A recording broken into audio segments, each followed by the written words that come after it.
DG Stéphane Balamwange Congo ya Lumumba Congo Tafachi Beton Tangwe koki yo Tangwango yango yo ekoki Tolanda kango Papa Stéphane Balamwange Oh Très bien. Merci Bandekono Soboali Kota la Tango Koki RDC. Tous les jours J. Vous allez suivre en direct le chef de l'État, Félix Antoine Tshisekedi Tshilombo, au niveau des États-Unis d'Amérique, au Akozwa Ponambala ya Suka, Maloba Lokola Mokonzi Mboka République démocratique du Congo, na tribune ya Nations Unies, ezande lelo, na États-Unis ekozala 15h, mais awa na kati ya République démocratique du Congo ekozala 21h. Sous le coup de 21h, vous allez suivre le chef de l'État, Félix Antoine Tshisekedi Tshilombo, parce qu'il y a d'autres présidents, il y a Afrique et Sibalobaki. Paul Kagame venait déjà de parler. Paul Kagame, au niveau des États-Unis à lobby, à cause de la candidat président de la République, na élection na maponami ou ekosama na Rwanda na 2024. Et cause de la comme 4e mandat Oyo Kagame akoya kosala likolo ya moto ya Rwanda. Voilà un dictateur. Un dictateur tout fait. Est-ce que na kati ya Rwanda wana bato ya makasi bazalité population ezalité batelemela moto yo? Tomona ki yango na Gabon. Na Gabon, qu'est-ce qui s'était passé? Ali Bongo asalaki déjà 2 mandats na ye.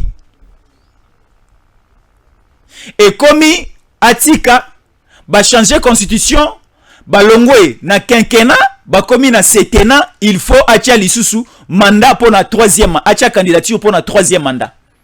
Alors on se pose la question de savoir au niveau ya Rwanda ezana bato bakoki ko telemela Kagame oyo te o autu ko annoncer que il sera au niveau ya New York na États-Unis à l'obike à cause de la candidat président de la République na maponami ya 2024 au niveau ya Rwanda et cause la comme 4e mandat na ye. Là on n'est pas là. Mais tu l'as tola Moussa bande kwa Rwanda botala katango ko RDC mingi. Botelema bola muka parce que cette fois-ci ou jamais trop c'est trop. Mokonzi Mboka Félix Antoine Tshisekedi Tshilombo avant azwa maloba au niveau ya tribune à Nations Unies aloba ki pe lisusu.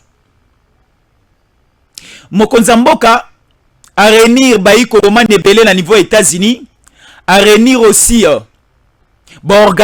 organisation et belé à niveau États-Unis. Il y avait une grande communication Mokonzi Mboka na kati États-Unis à Lobaki. Mokonzi Mboka a lobeli sur la liberté de la presse. Il a traité, il a pris le cas ya Stanis Boujakera. Stanis Boujakera, c'est un journaliste congolais. Et Mokonzi Mboka a semela kanakati ya mae ozali koleka na kata justice té.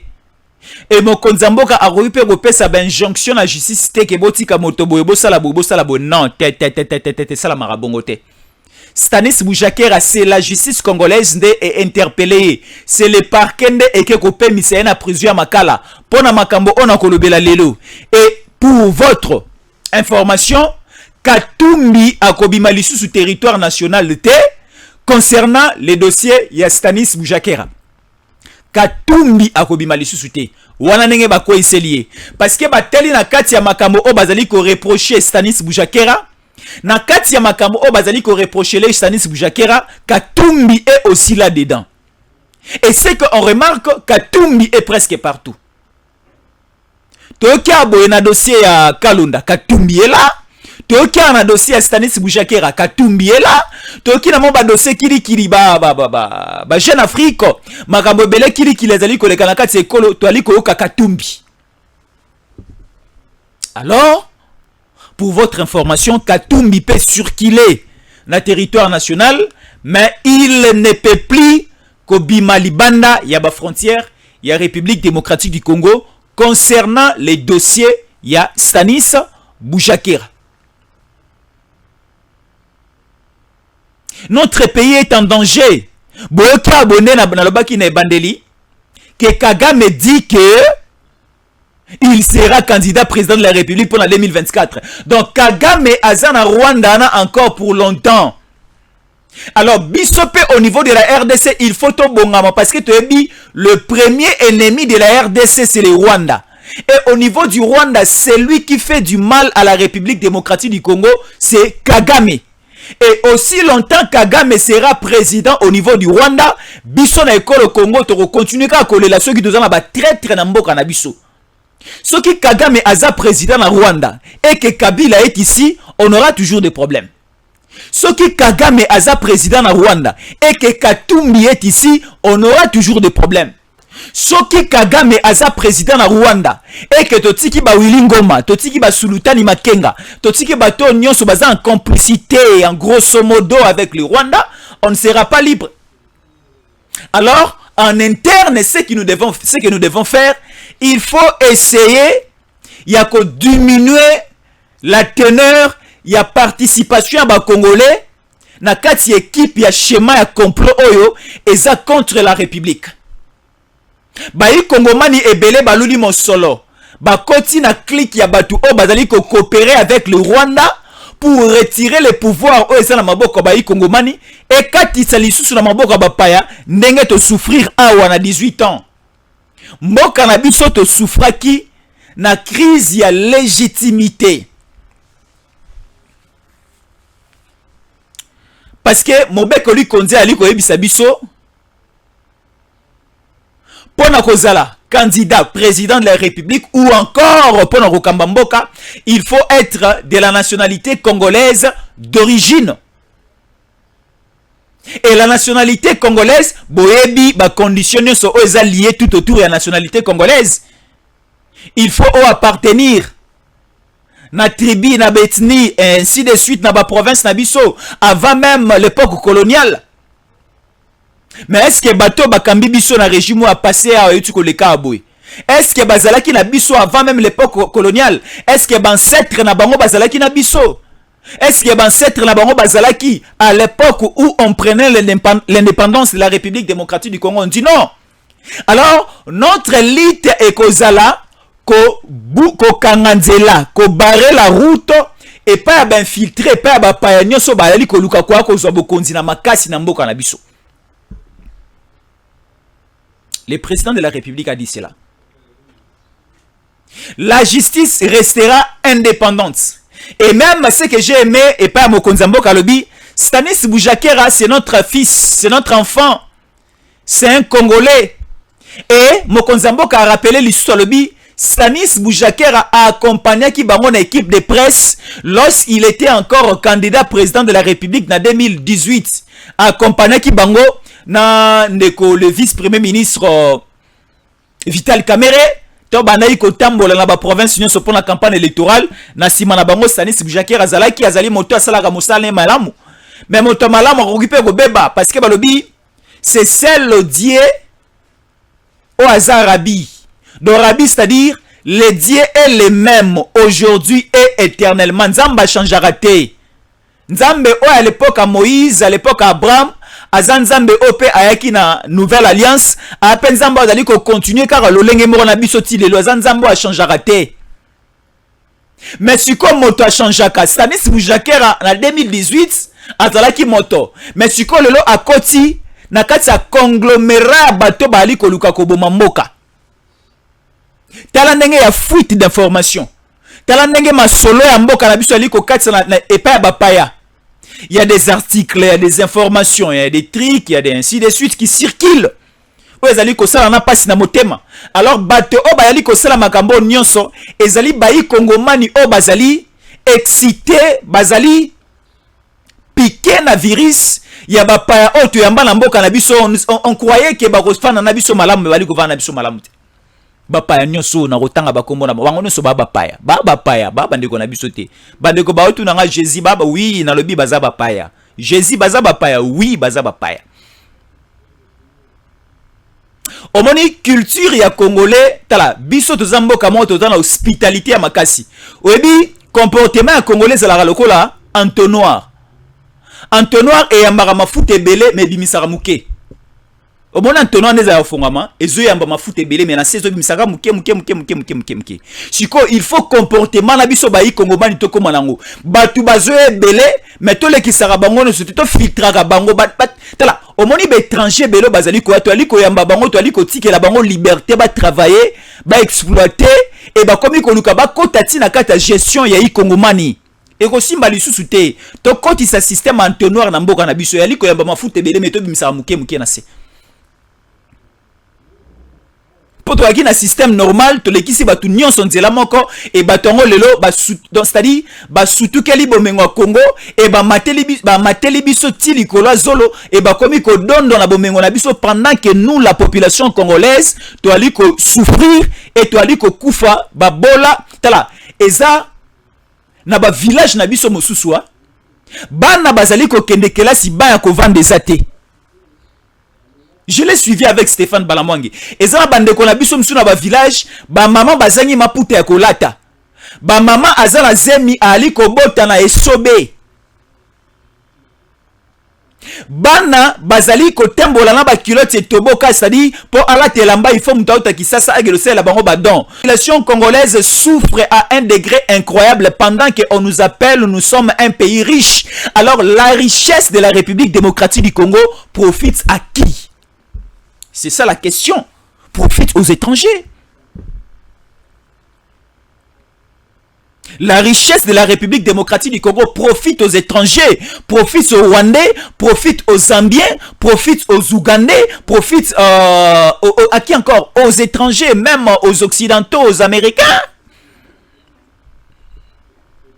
Et c'est pour cela que le chef de l'État prend la parole aujourd'hui. À 21h heure de Kinshasa et 15h heure des États-Unis. À 21h et ça passera en direct à Wanakatsa Kitala Talabane et Kolo Congo Tango Koki RDC. Et le président de la République sera décisif. Noki bandeko bele balobi ba sommet Salama et Belé. Oh tozana 78e sommet. Bandeko balobi ba sommet Salama et Belé Kabila loba mo et Belé tu sais que balobi mbala misato. Kozala soki 4e ou 5e fois na koloba mais makambo zali ko changer te na ebisi bino lelo y aura des intercelles en l'air lelo ta mokonza mboka koloba lelo y aura des intercelles comme Kagame n'arrive pas à accepter de baisser les armes et nous aussi nous allons lever les armes aujourd'hui le soir après 21h.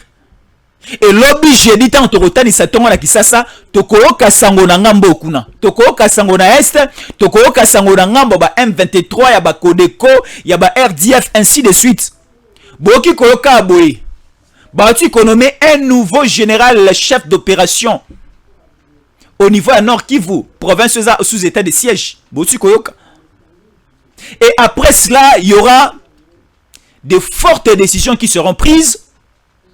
Et ces décisions vont se matérialiser sur terrain. Et ça, le cas, des décisions à Kabila et Kalate, des décisions, mais des décisions sur terrain non respectées. Mais de fortes décisions qui seront prises et ça fera en sorte que Batebele, Bakota la Molongo à discipline. Bakota la Molongo à discipline. C'est fort possible. Parce que Babi Bandeko Musu Baoka Kana Fimbo, Bandeko Musu Baoka Kana Toli. Mais Tomoni Kagame, Efo Kana Fimbo, Toli, Aliko Simba Lissusute.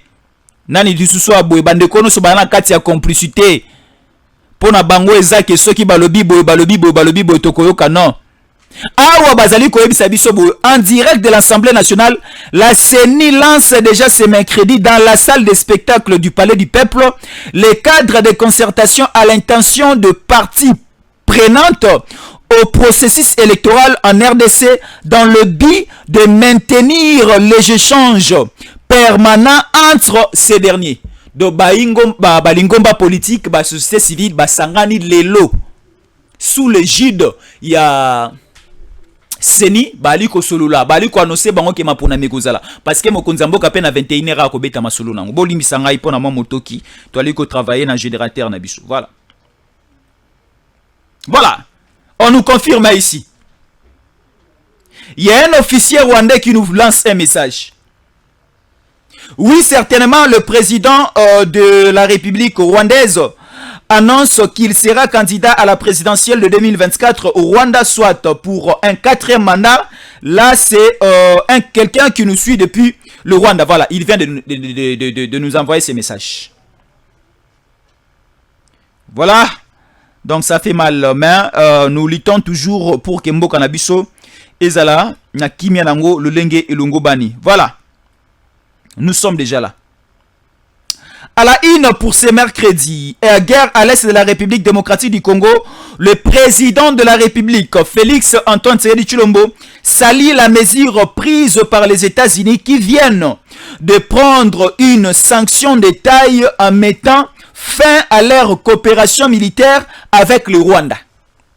États-Unis et Kati coopération.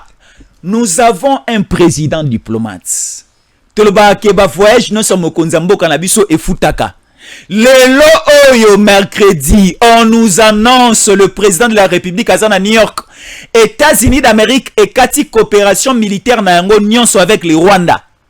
Do Rwanda za déjà makale kale, so yito meki ko simba Rwanda na toko beta yelo kola mwana moke, toko beta ye, toko tabaseye. Parce que batukili kilibadaki simana ye oyo Kagame banayi ko dondo ake.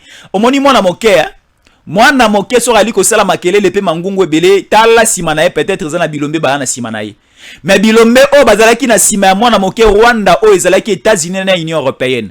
Union européenne si ekitisa qui est awa siko le président de la République Félix Antoine Tshisekedi Tshilombo au niveau des États-Unis en coopération avec John Biden, ba otu ko zwa mesure à monene oyo. La coopération militaire entre les États-Unis d'Amérique et le Rwanda et otu ko katana. Déjà dès ce soir à 21h, na bisibino une forte décision kozoma, une grande décision kozoma. Oyo Kagame kolala makale kale na 4e mandat o akani ko sala na 2024 ko simba lisusu te. Parce que biso peut à disposition responsabilité na biso. Je suivais une fois Emmanuel Macron à Likoloba. Tous la solution à ba problème na biso te na kati ya Congo et pas à Bapaya. Tous la solution à Congo et pas à France te, pas à Belgique te, pas Angleterre te, pas Allemagne te. Mais solution na biso moko République démocratique du Congo et ko ou tapé pas na biso moko bayi Congomani. Alors solution ezo bandalelo après 21h après maloba mokonza mboka Félix Antoine Tshisekedi Tshilombo. Solution na biso zoma, solution à est. Solution à ba minéré na biso, solution à légitimité na biso, solution à ba criminel nyonso, solution à infiltration, solution à ba complot, solution à ba coup d'état no so balingi ko luka ba créer, solution à ma pona mi élection ko salama. Bato baganga kiawa mokonza mboka a signé état de guerre. Mais le chef de l'État va le faire sous une autre forme et le Rwanda va pleurer. Ndenge Daniel Safou Aleli. Et ça sera aussi pareil, Nenge Rwanda ekolela. Safu a aussi kolela wa. Que abandaki ko sala lite pour le nom de Katumbi. Mais le là a un problème, Katumbi et Boakissi. Et le Rwanda aussi, Kagame va pleurer à Golobake. Namanaye ko sala lite pour Macron, pour la France, pour l'Union européenne, pour les États-Unis. Mais comment expliquer le lobo de laisser ngata ndenge Tshisekedi a Chengai makale kale. Donc, merci beaucoup, surtout dans les États-Unis d'Amérique pour cette forte décision. Voilà.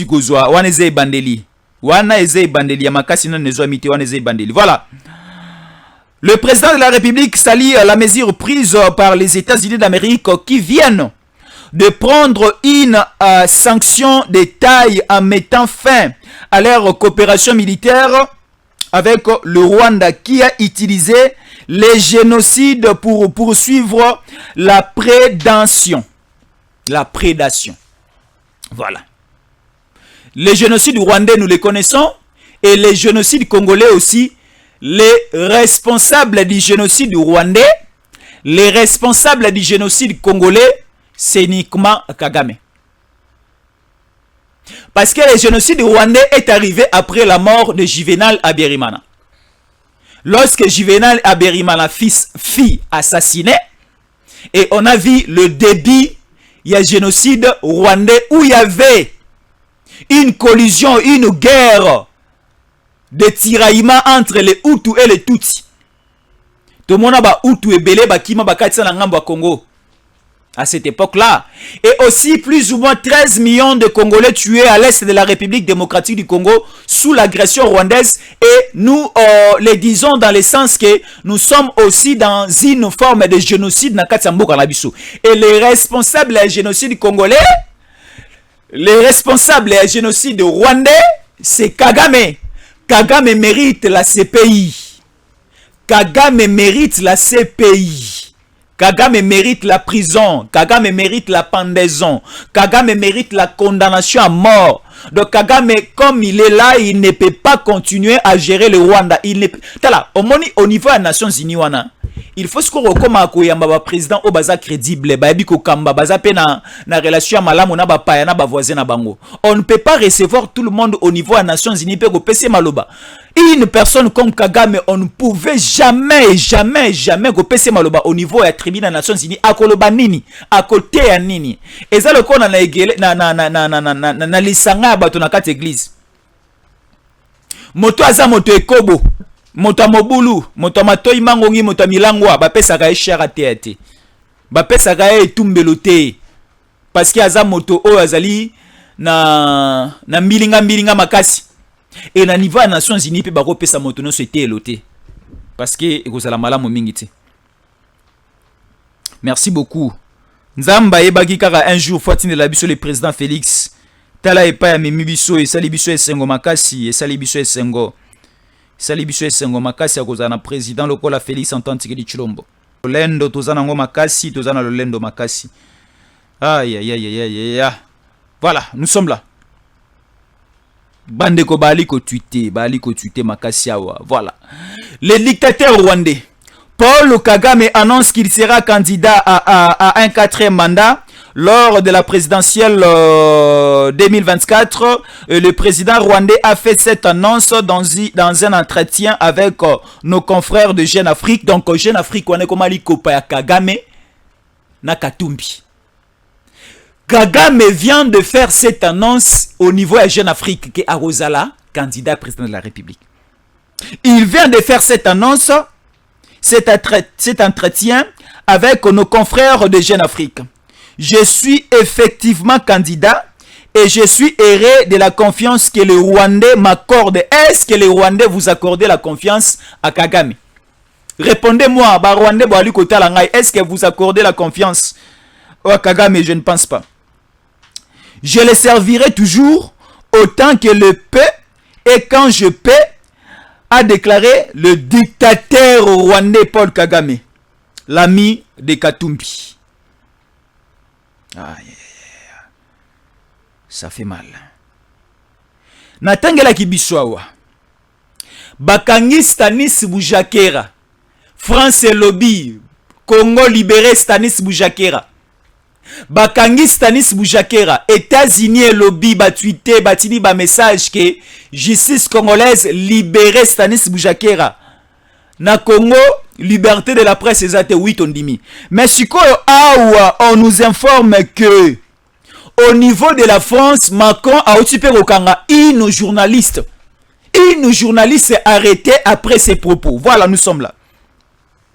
Il y a une journaliste française, Aria la brillé.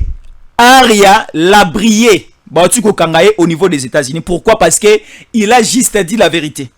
Alors nous aussi au niveau de la République démocratique du Congo, nous demandons à Macron, nous demandons à la France de libérer Aria.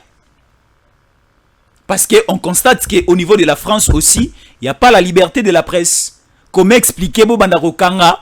Comment expliquer Bobandako? C'est-à-dire, ce que Salami na Congo comme Bosoto. Mais ceux qui est salami à l'étranger, et salami aux États-Unis, et salami en France, et on les trouve normal. Ici, au niveau des États-Unis, Bazolandela, il y a un grand dossier au niveau de la justice. Au Bazolandela, Donald Trump. Ceux qui est là qui na Congo, Bazolukaba Kanga, Kabila, qui est un ancien président de la République, et il y a comme acharnement, et il y a comme boyeboy. Telaka Naku Oya Kabila Awa. O akanga quartier mobimba GLM batoba kota batoba bimate. Décision ezwami au niveau du Conseil des ministres. ministre ya urbanisme et habitat akanisi malamu ke il faut okende ko créer nzela kuna. Moi j'étais là au niveau à boulevard Tchatch. Au niveau à boulevard Tchatch na Gombe, vers le palais de la nation, de l'autre côté vers mausolée à Kabila musée, et zalaki pour les kawana il faut pika. Mais la circulation est normale. Et au niveau de GLMP, c'est ce qu'on voulait.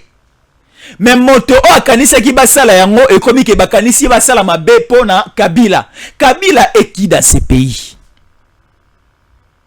Bokonji ya Kabila c'est si là. Kabila azwaki déjà tana ya kosala o akorai kosala. Et to komi à l'époque où Congolais il faut à vivre na mboka na ye na kimia nyonso. Na paisibilité nyonso. Kabila ceux qui balobi ba lukaye justice le be lukaye et comme acharnement mais au niveau des États-Unis ba ali ko poursuivre Donald Trump moto ali ko tele makolo bate au niveau de la France ba ali ko poursuivre Nicolas Sarkozy est l'ancien président de la République. Kuna y a pas la loi portant statut des anciens chefs d'État car anayi école Congo. Pourquoi protéger les sanguinaires? Pourquoi protéger les tueurs? Pourquoi protéger les voleurs et protéger aussi bato o basali ekolo mabe basuki kaka kosala ekolo mabe te baketi na kosala bana ya ekolo mabe bato wana batu na basimba bango te. Mais cette fois-ci la justice congolaise prendra ses responsabilités à main. Surtout ce deuxième mandat au Ezobanda. Ah, si tu as la vitesse, il y a TGV à état de droit. Vitesse, il y a TGV. Tu habites TGV, non? Et que ça la obimi libanda mibeko kipeyo. Oibi mosolo à l'état au Kangami. Oza la complicité na ba Rwandais na Kagame na ba infiltré na ba Tomabeo balingi ba kwa isamoka makale kale okei.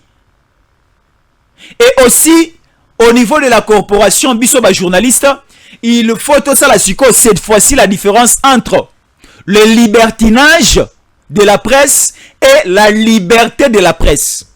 C'est deux choses différentes. Le libertinage de la presse au ba Stanis Boujaker ba aliko sala, au ba Peter Tiani badali ko sala, au ba Patrick Lokala badali ko sala, bazali kili badali ko sala. Là c'est le libertinage de la presse. Mais bisognon se toko ta siko na liberté de la presse ou presse congolaise et ko respecter mboka na yango et ko travailler pour na mboka na yango. Critiquer ce n'est pas mauvais, mais il faut faire des critiques constructives. Des critiques constructives au ezali kotonga. Que ça soit la critique négative, que ça soit la critique positive, mais que ces deux critiques soient constructives. Yangonde Moussala, il faut presser ça là. C'est très important de Bamambouana. Alors, tu as commis déjà na virage à Souka. Et Oeza Maloba à Souka, président Tshisekedi Ali aux États-Unis. Maloba à Souka Kozwa. Déjà, Eza na bentese la mike na moi communication oyo. Réunion à moke ndenge mokonzamboka yambaki bato caméra ezalaki micro ezalaki adresse à mokonzamboka sali au niveau ya New York toki déjà ba dessus des cartes ndenge masolo ekobeta melelo na pokwa ekozalande pitopa lelo eza vita imana lelo na yebisi bino eza vita imana na États-Unis d'Amérique lelo na yebisi bino eza Barcelone na Real ekobeta na New York place au wapi président de la République akozwa maloba na yebisi bino ba mikolo mibale ya este bakolela Kagame na Yoweri Museveni bakolela lelo parce que tokozo ba décision ya makasi bato bandaye ko tcha bango maboko place minduki na bango bandaye ko uta place ba avion de chasse na bango bandaye ko uta et si tokati singama tembele wana cordon ombilical wana esi ekatami omoni tango mama akendaka na maternité ko bota mama akobota na mwana malamu mwana pa bimi libanda malamu. Mais moi na reçu waka wana te il faut ba médecin ba kata cordon wana ezali ko lié maman na mwana cordon wana siko bandai ko lié Kagame avec les États-Unis avec la France avec l'Union européenne Tshisekedi le docteur aoti ko kata yango Félix Antoine Tshisekedi Tshilombo. Plus question d'aide militaire, plus question de soutien militaire, plus question de coopération militaire avec le Rwanda. Siko bino bakatumbi, bino bafailu, bino nyonso na opposition bokenda non akei lobbying au niveau des États-Unis, na kema solo na États-Unis, na kema solo na Belgique, na kema solo na France, na kema solo na mindele kuna nde bapesa ka pouvoir, mais siko mindele wana bandi mindeke le seul et l'unique président moto azali ko travailler pour na bola mo Congo za président Tshisekedi. Tala lelo politicien so ko ken États-Unis ba ko bengana ye. Ba ko ndimela eta, il y a plus question de lobbying, il y a plus question de masolo au niveau des États-Unis.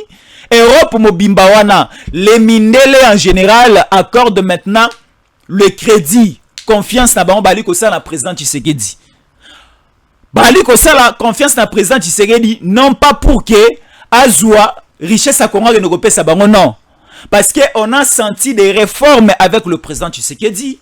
On a remarqué que Congolais unité bolingo ezongi au sommet de l'État. Bolingo ezongi entre population na ba dirigeant na yango et lelo Mondela lobike on ne peut plus venir embrayer la situation au niveau de la République démocratique du Congo. Laissons maintenant la gestion ya mboka wana et pas ya bana mboka et mwana mboka oyo aza sincère na bana mboka na ye oyo pe bana mboka na ye balingi c'est le président Félix Antoine Tshisekedi Tshilombo. Yango moni makelele o Katumbi azalaki na yango vitesse oyo fayulu azalaki na yango bazongi mwa sima. Talaka ti lelo ba bureau ya seni esi efongwamaki pona dépôt ba candidature na présidence. Nani yake ko déposer? Fayulu azali kokosa ke non, élection kozala triquer ngala ko ne ko chatter, il faut que na dialogue na concertation et boye. Pona ba réforme. Il y a pas question de dialogue. Fayulu a ébi déjà que soki akena maponami population ko voter et aussi l'Occident, États-Unis et qu'on soutenir rien à maquiller la quoi que ça en a simaté. Parce que si confiance et pesameli et pas à président Tshisekedi. De la même manière aussi avec Katumbi. Katumbi a lobby mbongo langa eza ya commerce ya ba faire. Ceux qui na lobby kena ya kocha $100,000 pour la campagne na candidature. Na kobimisa combien pour la campagne? Plus ou moins taba 20 millions de dollars.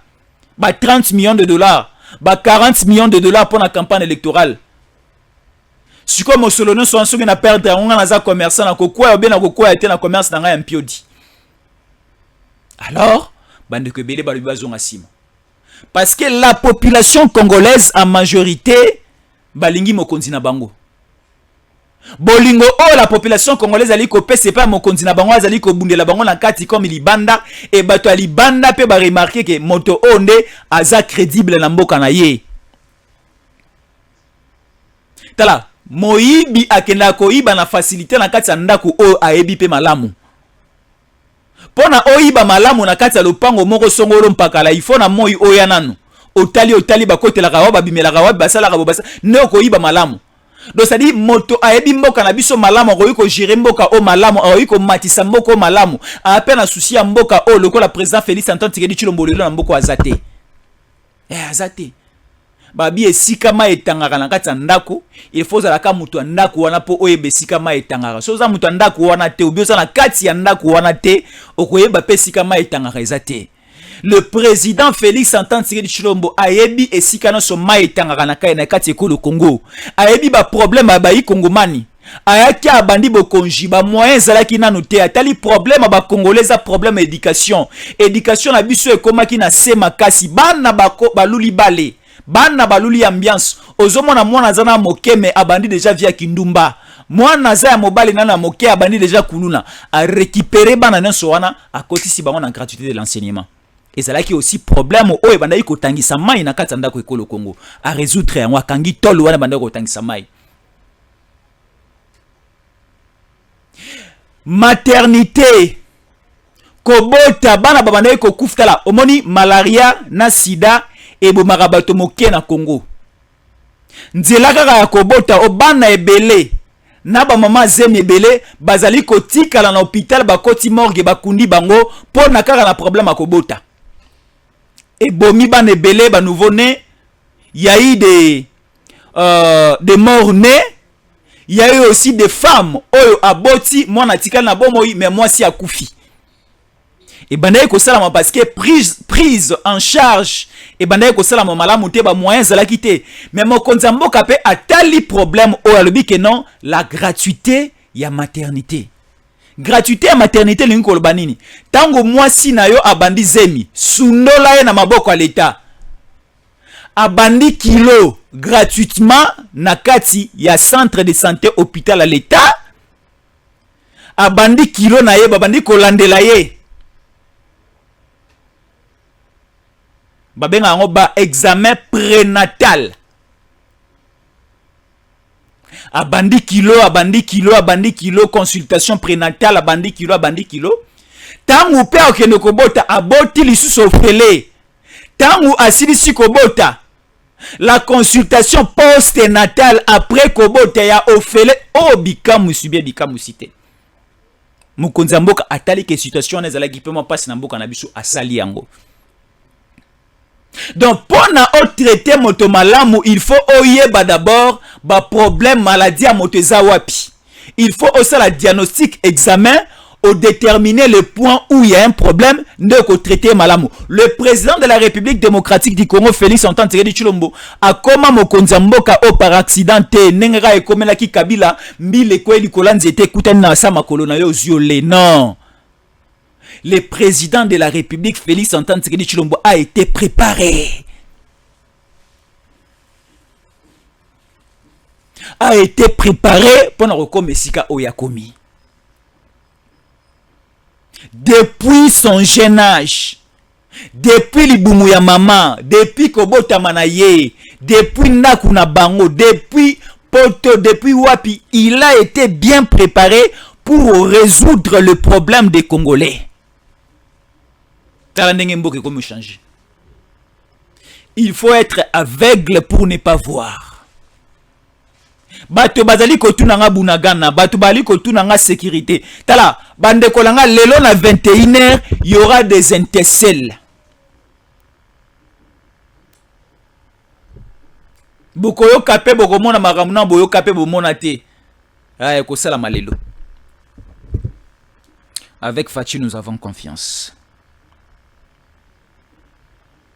Badongolo miso nyonso tokotikela bango lisusu ngonga te parce que eza ngonga ya Congo eza ngonga ya bana Congo to bunda biso no selongo pona mboka na biso bapaya nyonso totikela bango espace te moto kolinga mboka na yo koleka yo moko azate moto kolinga mwana na yo koleka mwana na yo azate et pa bandeko na biso ba Congo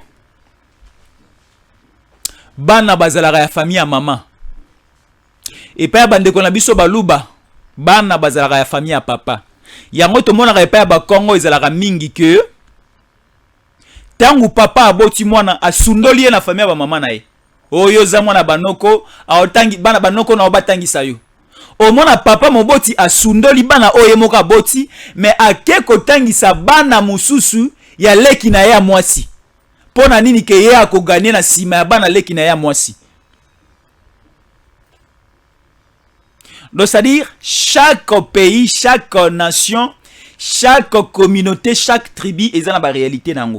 Mais pour la nation congolaise, nabiso, mokonzamboka nabiso, bison suzaba nanaye, naba Swahili, naba Congo, naba Luba, naba Ngala, naba Singombe, naba Nande, surtout Banande, mokonzamboka lingabino makasi Banande.